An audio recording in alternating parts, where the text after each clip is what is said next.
നമ്മളിവിടെ യൂസ് ചെയ്തിരിക്കുന്ന ഗബ്രേറ്റിന്റെ half frame flush tanks ആണ്. നമ്മൾ വയ്ക്കുന്ന എല്ലാ സൈറ്റ്സിലും നമ്മൾ എപ്പോഴും പ്രിഫർ ചെയ്യുന്നതും നമ്മൾ ഇൻസിസ്റ്റ് ചെയ്യുന്നതും ഗബ്രേറ്റിന്റെ ഹാഫ് ഫ്രെയിം ഫ്ലഷ് ടാങ്ക്സ് ആണ്.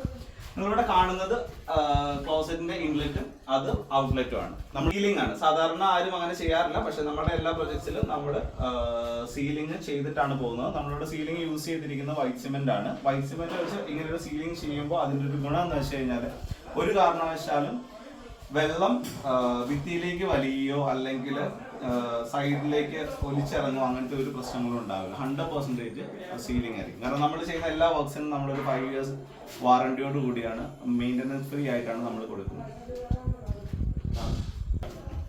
നമ്മൾ ഈ സീലിംഗ് ക്ലോസറ്റ്സിന് മാത്രമല്ല എല്ലാ ടാപ്പ് പോയിന്റ്സിനും നമ്മൾ സീൽ ചെയ്തിട്ടാണ് കൊടുക്കുന്നത്. എല്ലാം വൈറ്റ് സിമെന്റ് വെച്ചിട്ട് സീൽ ചെയ്ത് വാട്ടർ ലീക്കേജോ അങ്ങനെ എന്തെങ്കിലും, അല്ലെങ്കിൽ ഇപ്പൊ നമ്മളൊന്ന് റീപ്ലേസ് ചെയ്യേണ്ടി വന്നു, അല്ലെങ്കിൽ ഒന്ന് ചേഞ്ച് ചെയ്ത് മാറ്റിയിടേണ്ടി വന്നു, ആ സമയത്തൊക്കെ വെള്ളം ഡ്രോപ്സ് ആയിട്ട് ഭിത്തിയിലേക്ക് ഇറങ്ങാൻ ചാൻസ് ഉണ്ട്. അതും കൂടെ അവോയ്ഡ് ചെയ്യാനാണ് നമ്മൾ എം സിയിലല്ല വൈറ്റ് സിമെന്റ് യൂസ് ചെയ്തിട്ട് ചെയ്യുന്നത്.